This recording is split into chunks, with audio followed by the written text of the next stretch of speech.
Welcome all and thank you for joining today's session.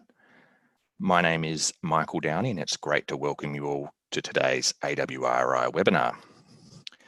With recent extreme weather conditions in many regions, this is a very timely session which takes a look at managing heat waves and more specifically new approaches designed to better help growers understand how and when to manage heat waves. But before we get started, some quick reminders for the audience. To provide a comment or to ask a question, please open the Q&A section of the webinar, type in your question and click to send it through. A reminder, this webinar is being recorded and it will be available to view later from the AWRI's YouTube channel. All registrants will receive a link to view this recording post-session. For those of you that have just joined, welcome. Today's AWRI webinar takes a look at heat-proofing vineyards, and I'm thrilled to welcome our speakers. Joining us today from the National Wine and Grape Industry Centre in Wagga Wagga, we have colleagues Dr. Joanna Gambetta and Julia Gouot. Joanna is a postdoctoral research fellow whose work has focused on understanding the effect of excessive light and heat on berry chemical composition. Julia joined the National Wine and Grape Industry Centre in 2015 to complete her master's degree and has since gone on to start a PhD looking at the effect of extreme temperatures on Shiraz grape tannin composition. So it's fantastic to have both Joanna and Julia's expertise with us today. And with that, let's jump in and make a start. I'll hand over to Joanna and Julia to start their presentation.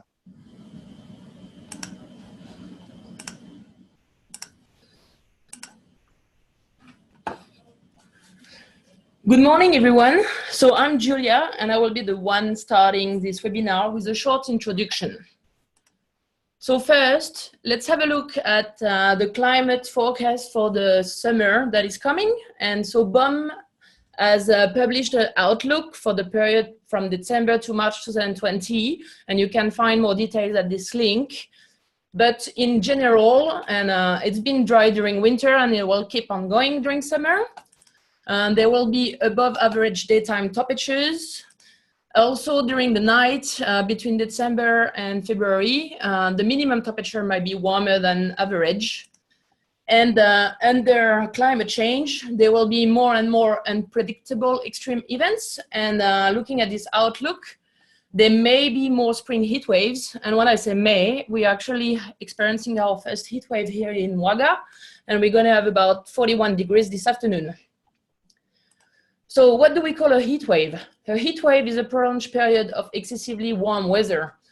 But if you look at all the definitions we can find across Australia, you can actually see that in the Hunter Valley, for example, they will think that a heat wave is a few days above 35 degrees or only one day above 40. While in South Australia, it will be 5 days above 35, and in New South Wales, it will be 3 days above 35. So there is actually a more scientific way to define a heat wave, and it's using the 19th percentile, which is calculated from long-term record, and it will depend on the location and the time of the year. So BOM is using this definition to actually forecast heat wave, and there is a service here available in Australia at this link, and you can see approximately 3 days in advance if there is a heat wave coming. So from these definitions, there is actually a few important factors or parameters you can extract from. And because of climate change, we are moving towards a more extreme hot weather. The temperature intensity is really important, and the average and the maximum temperature might increase. There's also the duration with heat waves lasting for a few days, but can also last for several weeks. The frequency of the heat wave is supposed to increase with heat waves now happening every year, but also with the same growing season, there could be several heat waves. And the last factor will be the temperature at night that might be as important as the temperature during the day. Then there's another factor that is not taken into account when we define a heat wave, but that is very important for us doing viticulture, and that's the phenological stage. So at which stage the heat wave is happening, if it's before veraison or after veraison. So, of course, heat waves are known to damage the berries, and here are a few examples of what we call sunburn bleaching or browning. So they mild heat stress on red varieties for the bleaching and browning for the white varieties, and they will depend on a combination of high temperature and light exposure. There is more extreme damages with sunburn necrosis. So here you've got an example of green berries being exposed to very high temperature, and they will actually bleach and start to desiccate. And so following these damages, your berries will actually start to dehydrate, shrivel, and completely desiccate. Here is an example of our Chardonnay block here in Wagga Wagga, and you can see that until the beginning of the mid-January, when the temperature is reaching 45.2 degrees, the berries started to necrose or shrivel. So every single berries behave differently, and this might be due to different berry surface temperature for each single berries within the same cluster. So when you see this, of course, there will be an impact on the yield and the berry quality from these heat damages. And the first damage that you can observe is actually smaller berries, but also they could be completely shriveled. And when berry growth and composition is affected, you could find some effect into the subsequent wine with, for example, some color and aroma profile alteration. And these damages will be depending on several factors. They will be exacerbated by water stress. They might be milder depending on the variety and the vineyard management practices. And also, in terms of berry composition, the heat damage might depend on the stage at which the heat is happening. And there is other factors like today, we've got extreme wind that can dry the berries even faster, and lower relative humidity that will increase the vapor pressure deficit. So, hi, this is Joanna, and I'm going to take over. So when it comes to heat and light, we can distinguish between two types of scenarios, a sublethal and a lethal stress. Sublethal refers to temperature and or light intensities that are high enough to cause damage, but not high enough to kill the organ.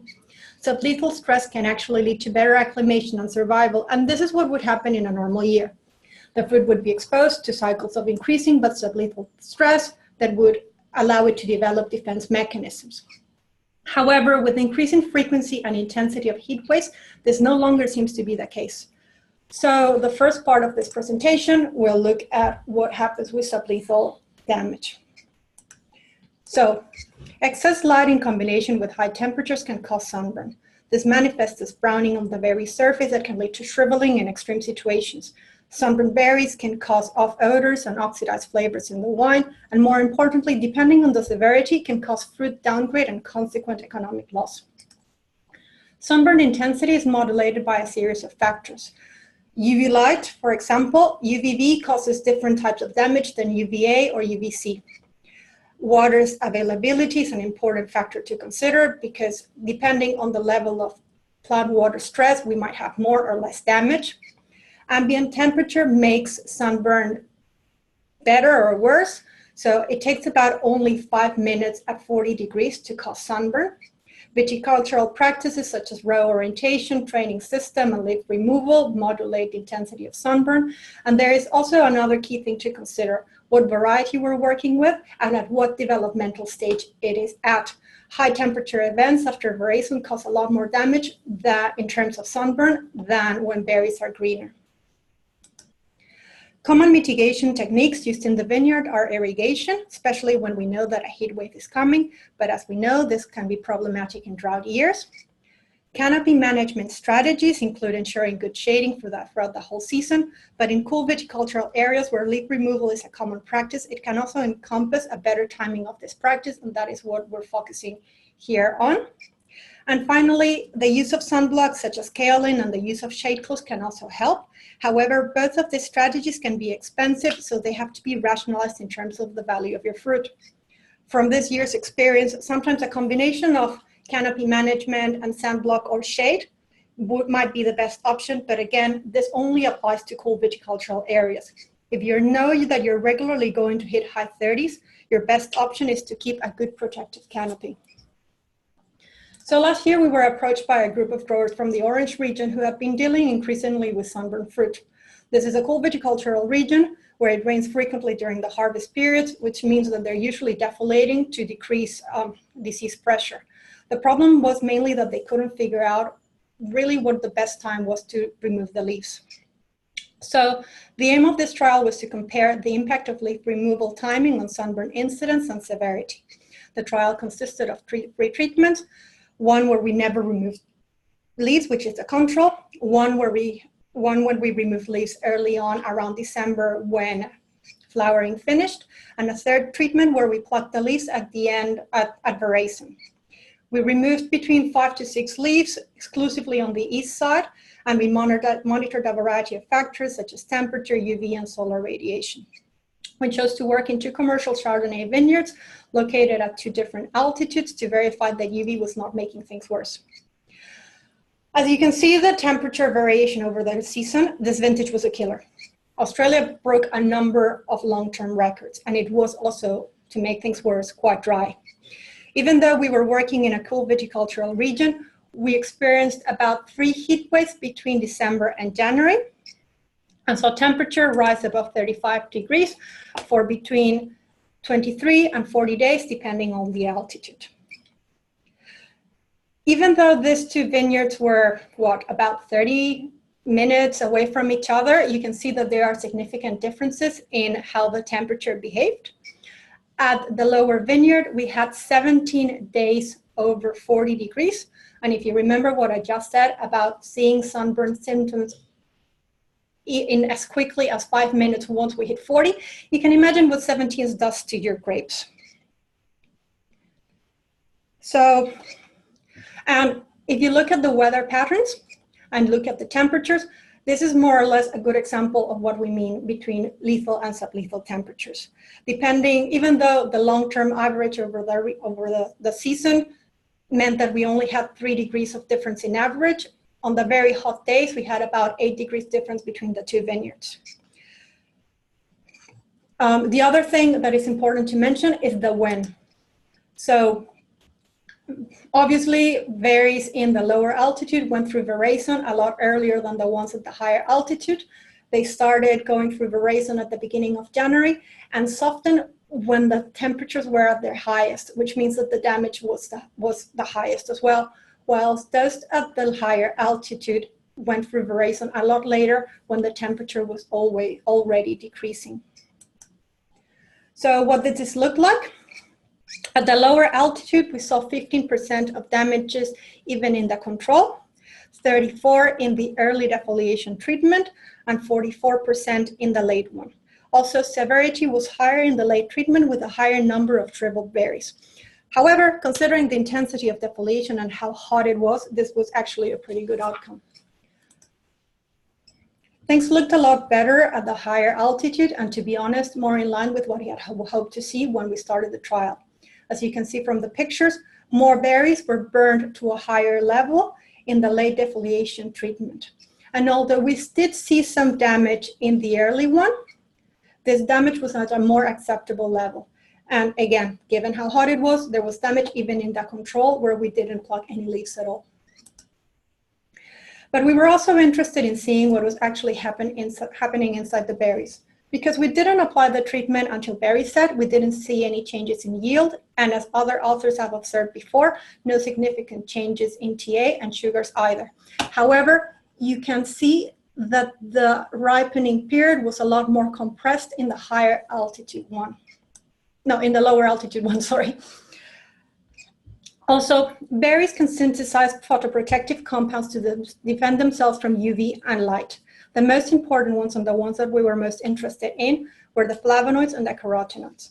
We were interested to see whether by defoliating early, we could promote an accumulation of these compounds during the most critical stage of development. And that is actually what happened.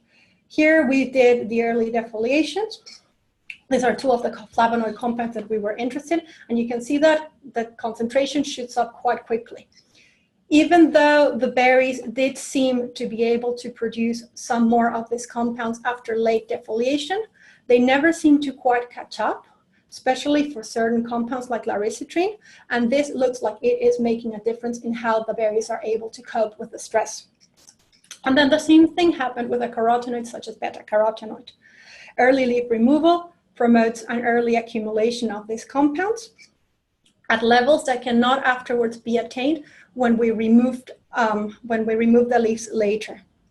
And although chlorophyll is a little bit less clear cut, it normally is also an indicator of how much sunburn you're having. But when we didn't expose the berries to lethal temperatures, such as in the higher vineyard, chlorophyll decreased at a lower rate in the earlier defoliation than in the other treatments. So to summarize, early leaf removal does decrease the incidence of sunburn because it promotes the accumulation of photoprotective compounds when they are most needed. However, this practice should be restricted to cooler viticultural areas and ideally used in combination with a sunblock when we know a heat wave is on the loom. The other topic I have been working on is the effect of night temperature on berry composition. I don't know how many of you are aware of this, but nights have been warming a lot faster than days, with frequency of very cool nights decreasing by about a third. 2019 broke all previous records of minimum temperatures in Australia, with average minimum temperatures 1.67 degrees higher than the previous record, which was only broken in 2018. And we're already predicting that this year will even be hotter. Night temperature impacts the production and final concentration of a number of secondary metabolites. I am particularly interested in the aroma compounds, and when night temperatures are higher, aroma potential is lower. The synthesis of important precursors to compounds that we actually want, like the terpenes, which are responsible for the floral aromas, are decreased as well. Low temperatures have been seen in the vineyards to reduce low temperatures favor aroma production during ripening, and cool climate white wines are recognized for being more aromatic than those produced under hotter nights. We chose to work with 4 commercial Riesling vineyards across Canberra, where we have installed a number of sensors to monitor bunch temperature, relative humidity, and other parameters. And we have been following how these berries are behaving during ripening. This chart shows the minimum temperature from mid-January until harvest for all 4 sites.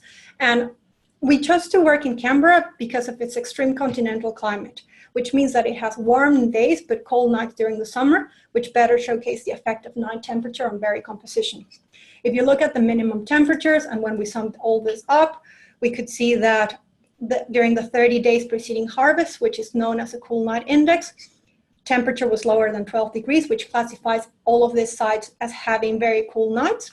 But depending on the dates, we had up to 5-degree differences between the coolest and the hottest site, which allowed us to start looking at what are these cooler nights actually doing to the composition. So as I said, we have been collecting berries every 2 weeks from veraison until harvest to analyze chemistry parameters such as Brix, TA, pH, but also free volatiles and carotenoids. From analyzing the data, we can see that a clear change from the berries during maturity, and also the composition changes.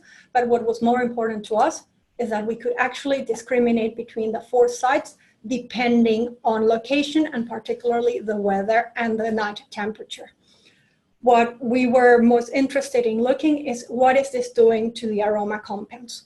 What we can see from this is that in the cooler vineyard, we have more of the terpenes such as alpha-terpinen and alpha-terpineol and linalool that give us those floral aromas that we're so interested in a variety such as Riesling. Oh, sorry, one more.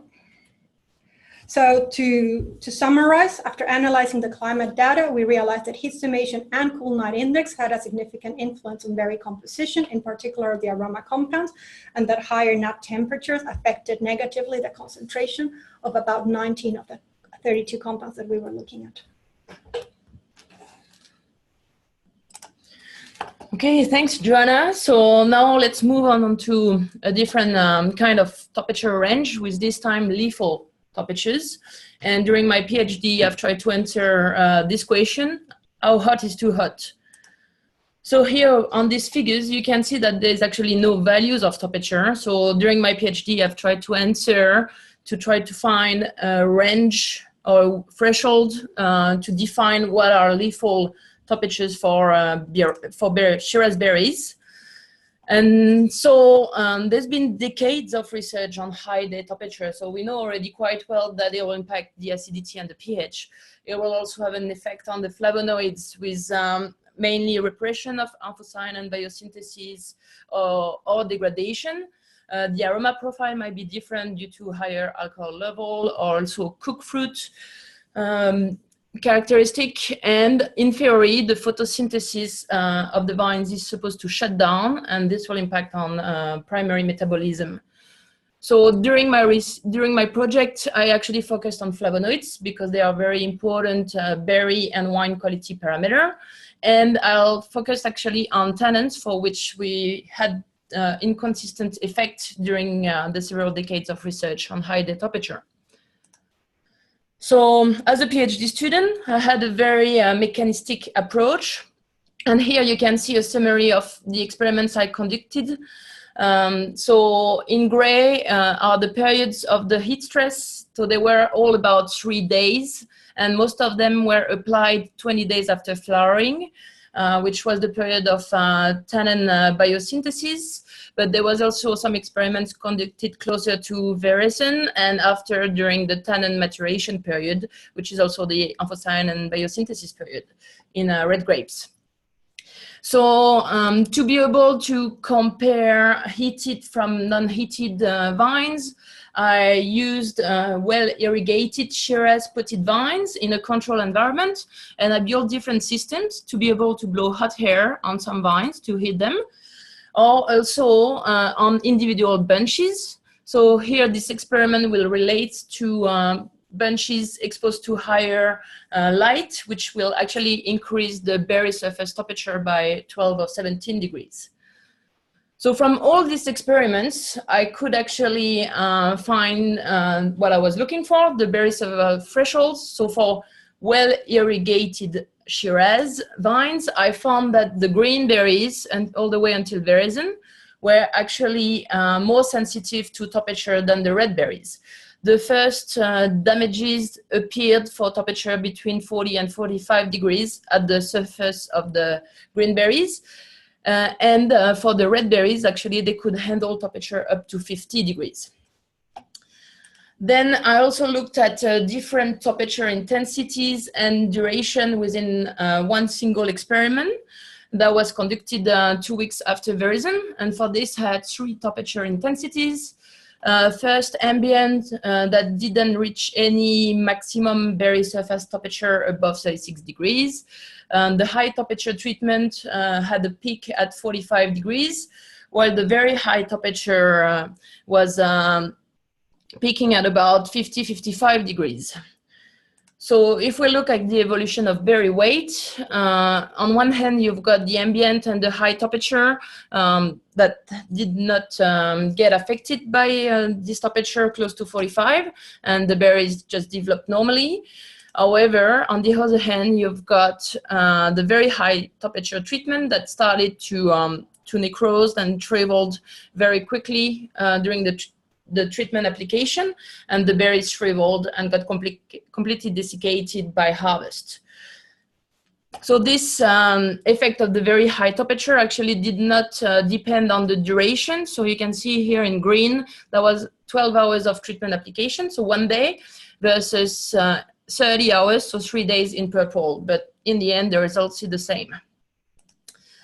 So to summarize my PhD, I've decided to expose results from the point of view of the phenological stage because it was the most important. So what happened pre-veraison can be summarized here, and there was 2 scenarios. So if the berries were exposed to temperature higher than 40 to 45 degrees before veraison, there was actually damages and they started to necrose, and they are completely desiccated within a few weeks. So you can't make any wine from that. On the other hand, if the temperature is just below the lethal threshold, there was no damage, but sometimes they were decreasing berry weight. And for these berries, right after the heat stress application, there was a delay in seed development and a reduction in tannin content. Same for the skin, with some changes in composition, but the most interesting was there was actually no differences by harvest.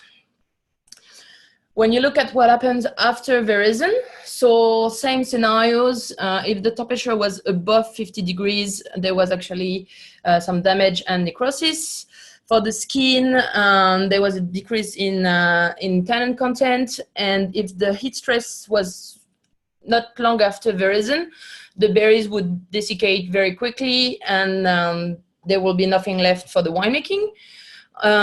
If the heat stress was closer to harvest, the berries could be slightly shriveled only when they were ripe, and for these berries there was actually a reduction of the skin phenolic content. However, very interestingly, there was no effect on the seeds, and the seed tannin content was the same, even in the completely desiccated berries. On the other hand, if the berries survived for temperature below 50 degrees, there was no damage, no effect on the composition, so here skin and seed tannins, and even for temperature around 45 degrees, there was no effect on the anthocyanin concentration. And in the end, by harvest, the phenolic content was the same and the extractability was the same. So to give you a bit more examples on extractability, one of my experiments looked at Shiraz berries at maturity. So with one group of control berries and another 3 groups of heat stress berries, but that were undamaged. So even though the first treatment had 40 degrees post-fruit set, the second treatment at veraison at 45 degrees, and last treatment, T1 plus T2, was heated twice, so post-fruit set and veraison. So from these berries, we actually assessed what we call the total tannins. So they will be extracted with a very efficient solvent, which is 70% acetone, and it will relate to the almost maximal amount of tannins you can find in the skin or the seeds, and will compare to the extractable tannins that you get from a model alcohol solution extraction. And so here are the results for the skin. So first of all, you can see in green the total tannin concentration that wasn't affected by the post-fruit set heat stress. However, for the berries that undertook the heat stress at veraison, both concentrations of tannin in the skin were reduced. However, in blue here are the extractable tannins. There was actually no differences between T2 and the control, same for T1 plus 2. This was due to an increase in extractability. For the seed, slightly different story, because there was actually not much differences in seed tannin by harvest, except a very small reduction that was significant for the berries that were heat stressed post-fruit set. And again, no differences in extractable tannins. Then I complemented my work with some actual winemaking trial with a small scale ferment. And on one hand, I had a group of healthy berries, so Shiraz grapes harvested around 22 bricks. And I artificially created heat stress berries, so they were damaged. And for this, I had to reach temperature above 50 degrees to get this kind of shriveled berries. Then I assessed their composition, and so of course the berry weight was reduced, but in addition you could see that all the flavonoids and mainly the anthocyanins in the skin were extremely reduced in these berries. So for the trial we made coffee plunger wines, and we used a control with 100% of healthy berries. And then there was the first wine made with 10% of damaged berries in mass, which means there would be approximately 20% of damage in the vineyard. And there was also another wine with 20% of damaged berries. So that would be equivalent to 40% of damage in the vineyard. Then we measured basic juice, must, and wine parameters. And here the color coding is showing in blue reduction compared to average, or in red, an increase above average. And you can see here first that, of course, the density of the juice was higher due to the shrivel berries, but was only significant for 20% of damaged berries. And interestingly, the juice pH and the malic acid was also higher. When we looked at the color parameters for the wine after fermentation, the only one that we found different was the color density, which was significantly reduced for the wine with 20% of damage, but no effect of the 10% damage compared to the control. So now that you know when the berries are at risk and can be completely desiccated, I will hand over to Joanna to explain to you some practical ways to maintain the berries alive. Thanks, Julia. So, what can you do? We looked at what is being done in research by a number of researchers to try to cope with this problem. And to be honest, given how the annual and long-term trends are looking, we need to approach this problem at 3 different levels. In the vineyard, we can talk about short-term strategies, so mainly what you do in the event of a heat wave. And also we need to think about long-term strategies to adapt to what our regions will look like in the next 10, 20, or 50 years. On the a third approach is to look at what can be done in the winery, which fortunately is quite a bit. In the vineyard, we can choose to work either at the vine or at the bunch level, or ideally both. At the vine level, our main concern will always be vine water status. As Julia has shown us, a well-watered vine will always be more resilient than one that is stressed. However, water is scarce, and that is a huge problem. So think about irrigation and when you're irrigating. There is some good work by Bonata about the importance of irrigating at the end of winter and how this might be more effective than when done later on. The other point that I wanted to touch upon is soil management. Have you considered using cover crops? How naked is your soil? Much more heat is reflected when soils are bare than when we have cover crops. And also, those cover crops will help protect important fauna that keep our soils healthy. Cover crops help improve soil structure and reduce soil evaporation. The trick is finding the right combination of cover crops. You don't want something that will compete with your vines for water. Work is also being done along the lines of hydrocooling and intercanopy sprinklers. We'll see in the next slide how much this can actually help. And the good thing about this strategy is that it does not require as much water as other water-related strategies does. It does, however, require a little bit of engineering. When applied to Cab-Sav berries, not only did this strategy lower canopy temperature, but also improve anthocyanin and phenolic content, which is a good thing. When applied to Sauvignon Blancs, wines with higher thiol content were produced. Other promising strategies include supplemental night irrigation. And obviously, this is all compounded by wind velocity. As Julia mentioned, this can, on one hand, it can dry our berries faster, but also sometimes it can help us to create more air movement and give us a little bit of respite by cooling the air. So other strategies that can help. So what about row width? And this is starting to be applied in Canberra, where they are starting to plant closer together to increase shading from one row to the next. At the bunch level, your best friend is canopy management. As I mentioned earlier, if you're constantly in the high 30s, you want to keep your fruit well covered to avoid sunburn. But also you want to keep it well covered because direct sunlight heats berries. Exposed red berries can be in average 5 degrees warmer than the air temperature.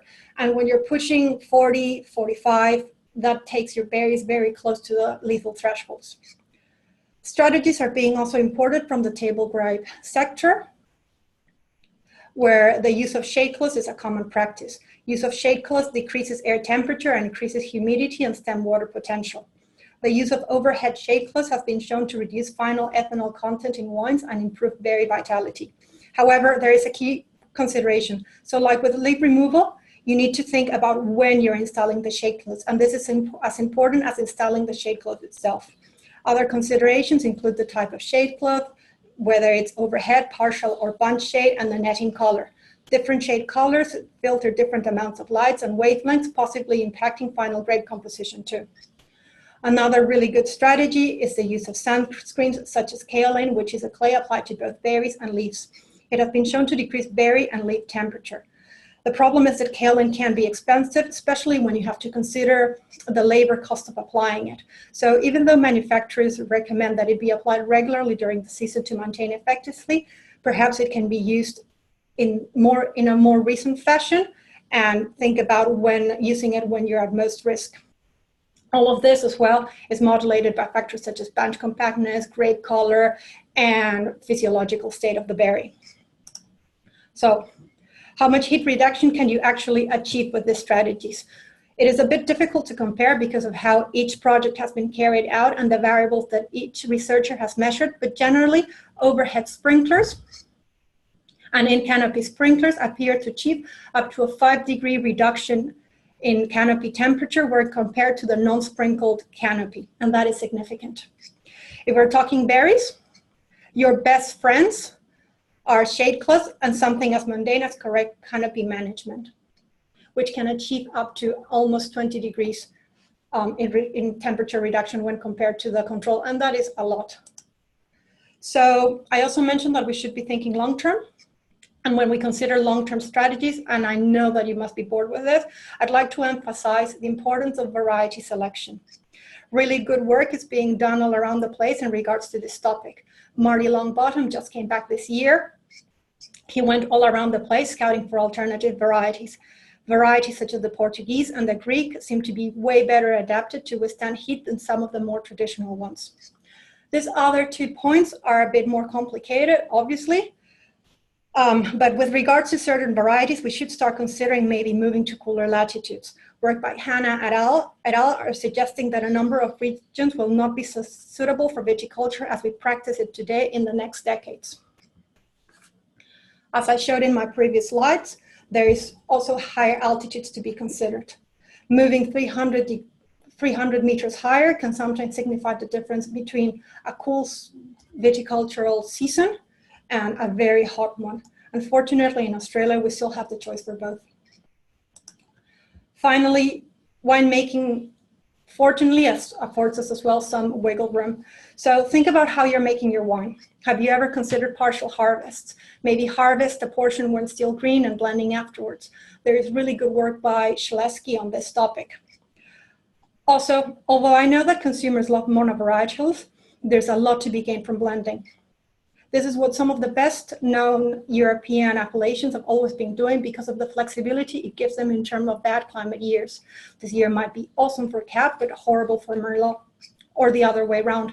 No sweat, change the ratios. It can still be a Col de Bordeaux and you can still make good wine. Another good strategy now in our toolbox, water additions became legal about 2 years ago. And although again, water, it is just nice to have another tool in the toolbox. Also, as a friend of mine who works for a major producer in the States once told me, how about creating a new style to suit the grapes that you have? Think about what Julia just said about extractability and blending. Sometimes when life gives you lemons, make lemonade.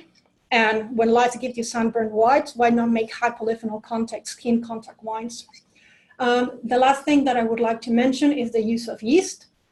New types of yeast are rolling into the market. Some produce lower alcohol wines. Some can even be used to acidify wines. And this is it's a very cheap and easy thing we can do to improve our wine quality. So we'd like to thank you for your attention and for registering for this webinar. There are a bunch of people who have helped us along the way. And if you have any more questions, that we cannot address here today, please this is our emails, just contact us. Thank you. Okay, thank you, Joanna and Julia, for presenting your findings from these really interesting trials and providing some key take-home messages for growers out there. We will move from here straight into a Q&A. So just a quick reminder, if you do want to ask a question, open the Q&A button on your Zoom or webinar toolbar and type a question and send it through. Joanna and Julia are going to stick around for a little while. So yeah, if you do have questions, please start sending them in. We've had a couple come in while you were presenting. So I'll start with the first one. And I think this one is for you, Joanna. Could you go over the cool night index and how you calculate it and how it was decided as an indicator of what, whether that be quality, aroma, or tannin?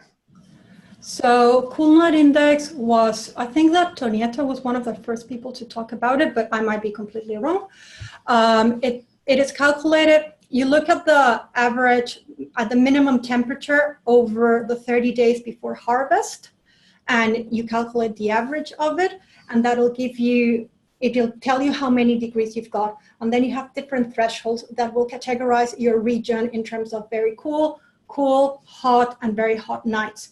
This index is usually used in combination with other ones such as GDD or Hughley to characterize each region and to start getting a handle on the potential of that region in terms of the wines that you can make. There is not that much research that has been done on this topic, and this is why we're looking into it. In particular, my focus is the aroma compounds, and in general, we are seeing that cool night temperatures does make a difference. However, we will only finish this experiment this year, and we're doing a controlled glasshouse experiment as well to be able to confirm a lot of the trends that we're seeing in the vineyard. But in general, we're seeing that with cooler night temperatures, we are getting more of the floral aroma compounds. We did some winemaking trials as well this year, and a lot of these differences are carried on all the way into the wine. Okay, thanks, Joanna, and thank you, Craig, for your question. If you've got any follow-ups, Craig, please send them through. We've got another question here about whether you are planning to look at heat stress impacts on amino acids and aroma compounds. I believe you've already spoken about aroma compounds, but did you want to speak about amino acids?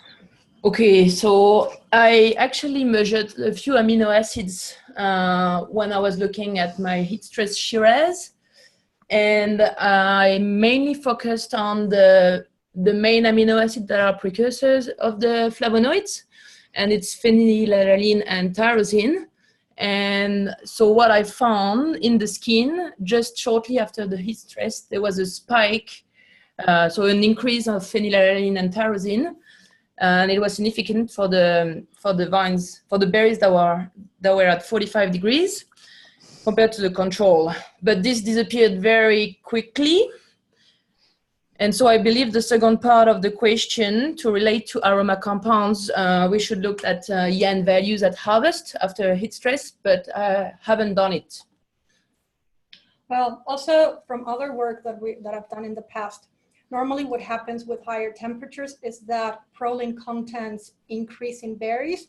And as you know, proline is part of the non-assimilable nitrogen forms that yeast cannot use.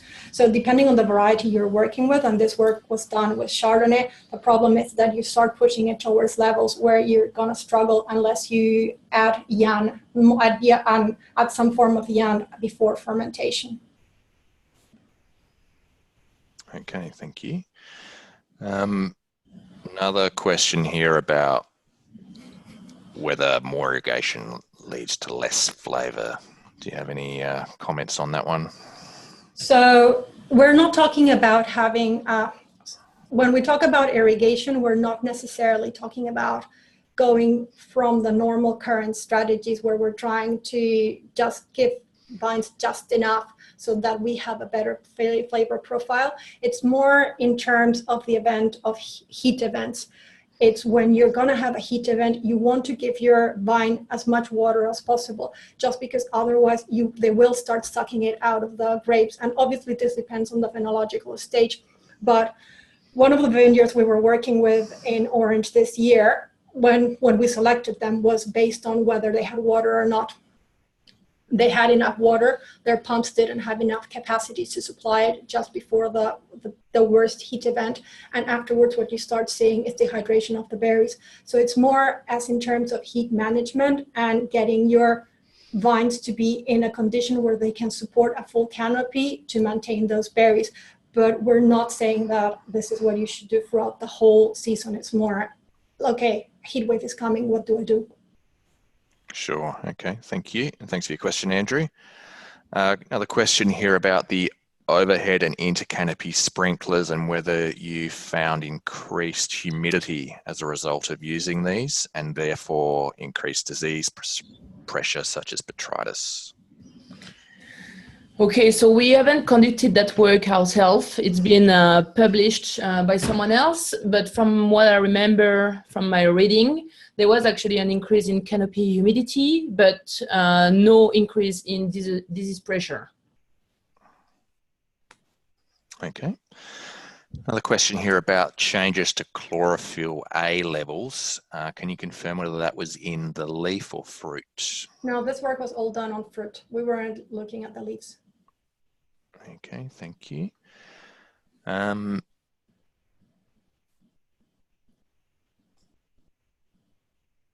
Okay, another similar question around the use of sprinklers and humidity. Do you have any information about which is more damaging, high temp or relative or low relative humidity?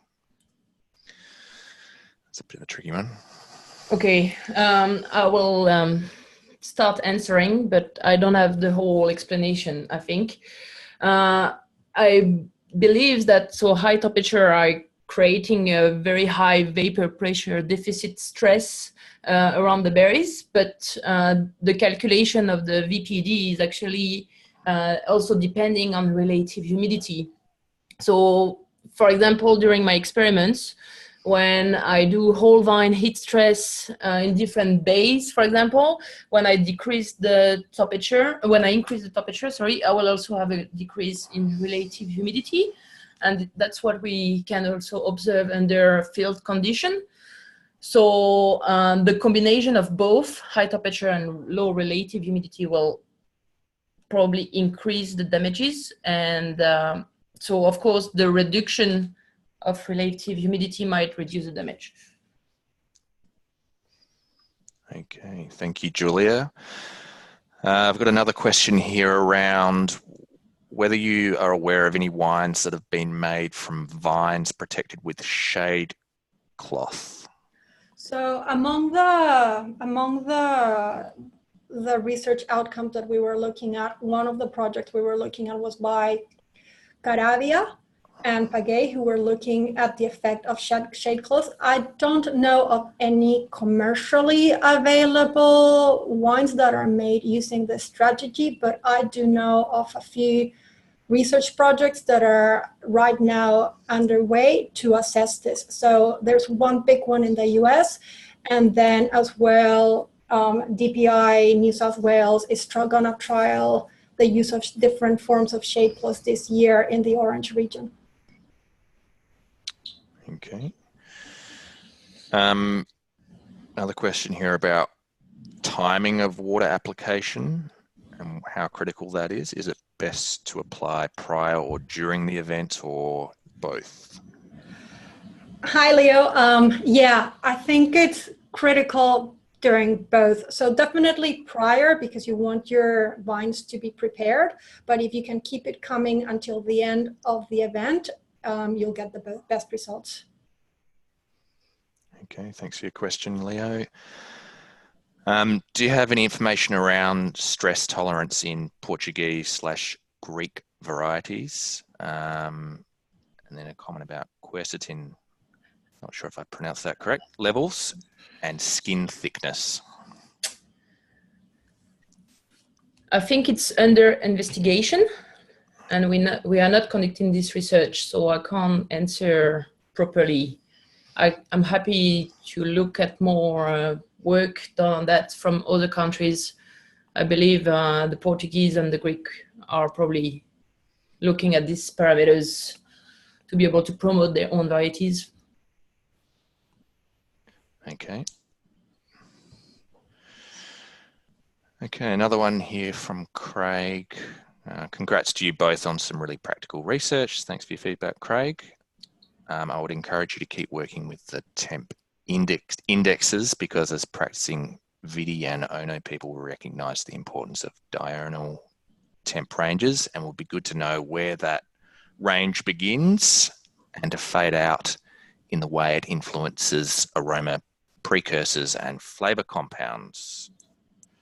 Thank you. Thank you. Thanks for your comment there, Craig.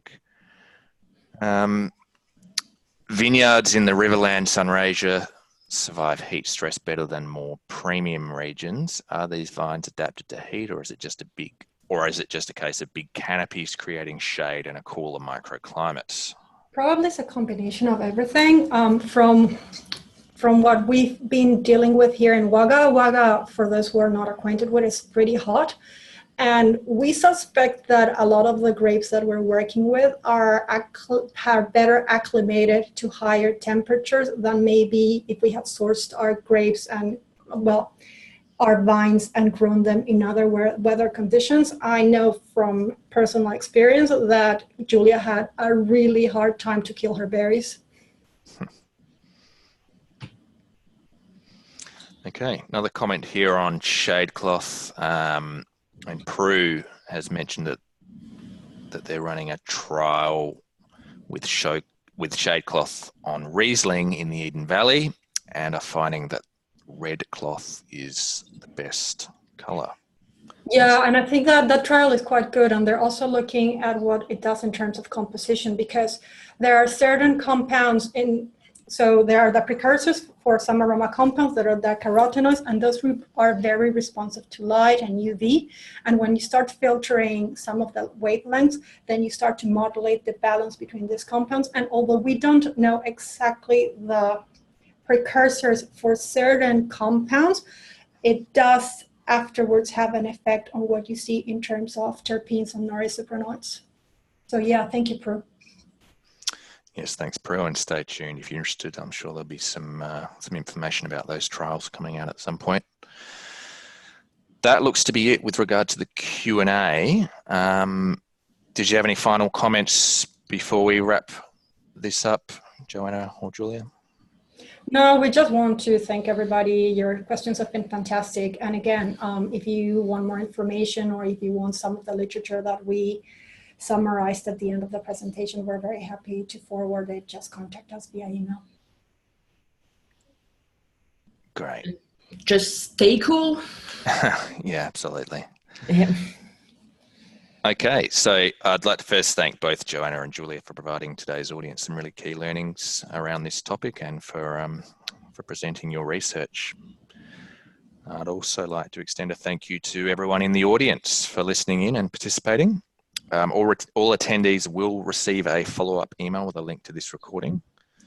A reminder about next week's AWRI webinar, which is on Thursday, the 28th of November. It will be on soil health and presented by Dr. Mark Christic from the AWRI. So if you'd like to register for this and haven't done so already, please visit the AWRI website. And also like to remind you that the following week is a Bureau of Meteorology climate outlook session. So if you are interested in attending that, please also jump on the website. That's all we have for today. So thank you again, and I look forward to seeing you all at the next AWRI webinar.